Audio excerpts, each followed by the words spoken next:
So here we are back again with our 68 Camaro. I just figured I'd give you a little update on it. As you can see, I have front end sheet metal on it, two fenders, the rad support, subframes back in it, engine, trans. What I'm working on now, I'm doing door skins and trying to get these reproduction fenders fitting a little bit nicer. As you probably know, these reproduction parts always need some extra work.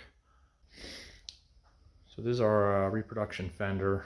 It's an older one. It was on the car. I stripped it, and I've got an epoxy prime right now. Let's see, bring you over to the other side. Same with this fender, reproduction. This is a reproduction door skin, reproduction quarter. So this car came to me with an aftermarket door shell on it. Had a lot of issues. Like I was saying, they always need work. I've used a few of these door shells before. They're decent, but they always need some work. In this case, the previous owner pretty much did more damage than good trying to make it fit right. Basically pried this edge in, beat that back edge in, trying to make it line up, and pretty much destroyed it. No rust protection on the inside, so you figure after, whatever he had it, 5 years, 10 years, who knows, it was already starting to rust out through the bottom. So my plan was to put an aftermarket door skin on it, on the reproduction shell, which I did. So what we're looking at here is a reproduction door skin on a reproduction door frame. I got it fitting pretty good. It definitely needed some work. Gap was really wide here. I don't know if you can see that edge. I filled this up with weld to make a nice gap and ground it back. Right here, this quarter was a good 3/4 of an inch higher than the door. I looked at some original cars and took some measurements off my convertible and the other side, and I determined that this quarter, which is reproduction, kind of had a little ski slope action going here. So it was too high, because I measured this door with a couple others and it seemed to be right. So I determined that the quarter was high. So you can see here, what I did is I took an air saw and I cut through the quarter. Let's see. What I did is I went through both sides.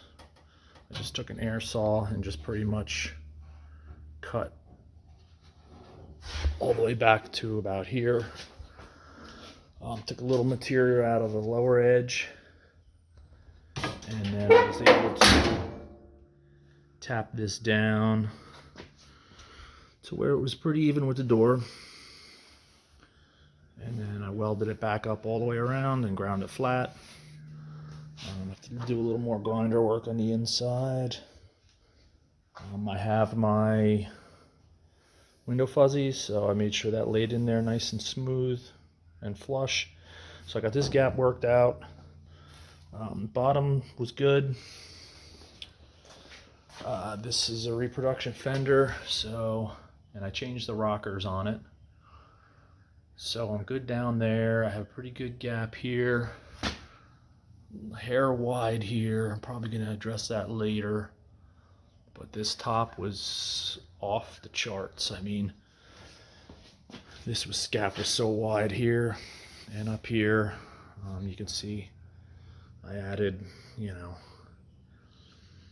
quite a bit of weld to that edge. Same up here. Up here is where they're usually off, the fenders and the doors. So I got this decent. Other problem I have, which is common on these aftermarket fenders, I see a lot of people online complaining about it. is that they're too high right here. Door's nice here, and then you have this peak sticking way out. I'll show you how to fix that. So on this one, it's sticking out a little bit. So we're going to address that. So my other door, my driver's door, that was pretty much junk. My plan on that was to skin it.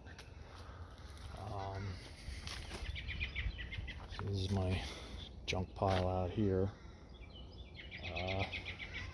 It's going to skin the door. And I knew the frame had some rot in it, so I was going to repair it. But this is what my door ended up looking like. I have that. You know, we have that hole, and just a whole lot of mess. So, gonna buy a door shell. First, I was planning on buying a door shell, but the cost of them is really blown up. I remember buying door shells for $2.99. You know, now they're $600-700 with shipping. So, didn't really want to do that, and I know that they're gonna need work. So I didn't really want to spend $700 on a door shell that I'm gonna have to make work. So I had a original Firebird door, 68. That's been in my shed for probably 25 years. I think I bought it in, what, 98 or so. And I had it squirreled away. I had dry storage.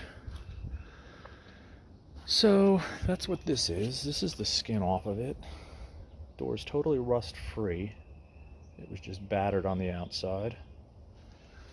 So my original, I contemplated straightening it. You can see I did some stud gun work and straightened some dents.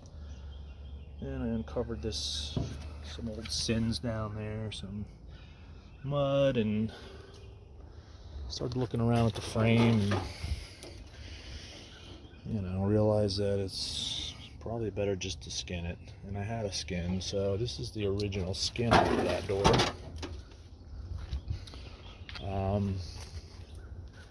Really wanted to save it. It was original paint, rust free. Really would have liked to save it, but I think at the end of the day, you know, taking the skin off, I could see that there was a lot of rust in the seams. Not you know, surface rust, nothing rotted. So I ended up taking the skin off, and this is the original shell, which is nice. No rot in it or anything. So I got that all cleaned up, and this is my reproduction skin. I'm hoping this is going to go better than the passenger side door. The passenger side door was a reproduction skin on a reproduction door frame. So this is an original frame, so hoping this skin's going to go a little bit, you know, come out a little better. I got this, you know, almost ready to go on, so we'll know soon enough. But back to these fenders. Like I was saying, these fenders always have too much of a peak in them. So, you know, there's a way to fix that. This is with the fender off, what I do. As you can see that, you can see right there, there's a slit in the frame, or in the, you can see right there, put a slit in the door, and also slice this support, the fender support bracket back there. And once you do that, you'll see this, with the fender off, you'll be able to push this in, flatten this out. So once you do that, you put your fender back on,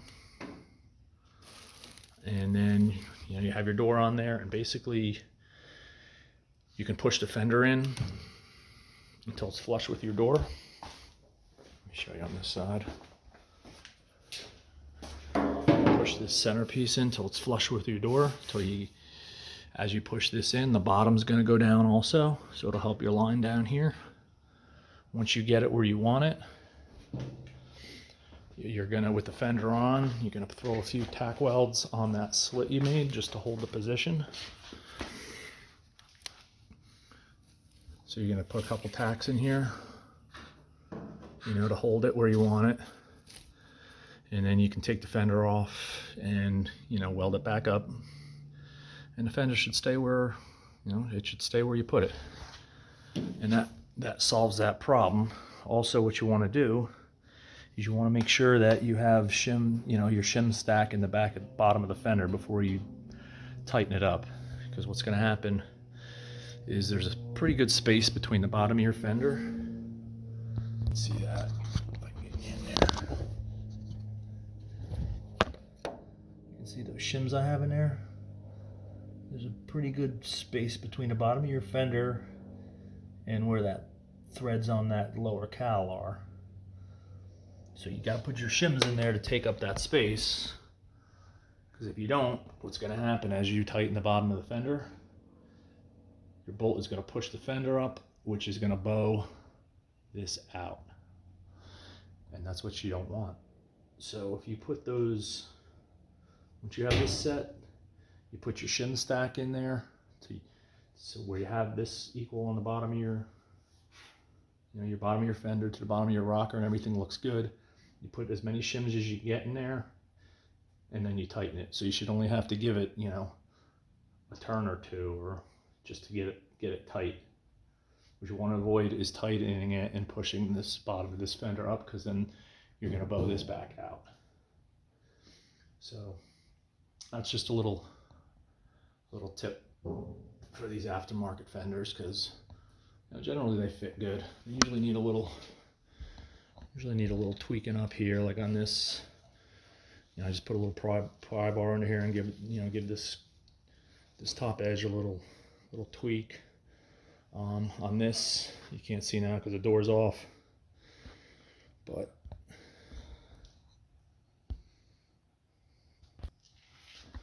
you can see this edge is a little funky. And when I put the door on there, you can see how it's not straight. It goes in a little bit there. So once I put the door on, I'll probably put run a little weld bead down here, and then grind it smooth. But, you know, other than that, it's just kind of the name of the game working with these aftermarket parts. It's, you know, you just got to make them fit. Other thing too is if you want to have your grill before you paint, you want to put your grill, I'm sorry, not your headlight doors.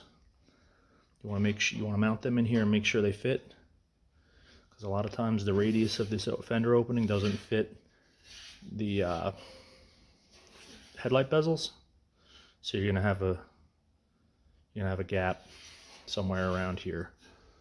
So you want to be able to rework that. I'll show you what I mean on my Camaro here, because I had to do it on this car, and that's kind of where I discovered it. Luckily I checked it before I painted it. So you can see on here, down here I had to do some work. You can see, if you really look here, you got a little bit of a wide gap there. You know, so depending on how picky you are, you can kind of see the gap's a little wide here. But before I rework this fender opening, you know, I could probably stick my whole finger through there. So what you want to do is mount your lower valance in here, have your header panel so that all this is set, and then put your headlight door in and see how much space you got there. And you want to fix that, whether that means putting some weld in there. This one fits pretty good, probably better than the other side. The bottom there is a little bit off, but you know, not horrible. Much better than, you know, before I did any work to it. So that's definitely something to keep in mind on these fenders. But other than that, moving along, I'm gonna throw this door skin on and check back with you and let you see how it fits. Hopefully it fits. Sure, I'm gonna have to do a little work to it, but you know, that's the name of the game. Thanks for watching. Like, subscribe, comment if you want to see more videos like this. If you're restoring a Camaro or anything else, really, let me know. Let me know if this video is helpful. anything you want to see, anything you want to know, and yeah, let me know. Helps me decide, you know, if I'm going to keep doing this, what I'm going to add, and all that. So thanks for watching. Catch you next time.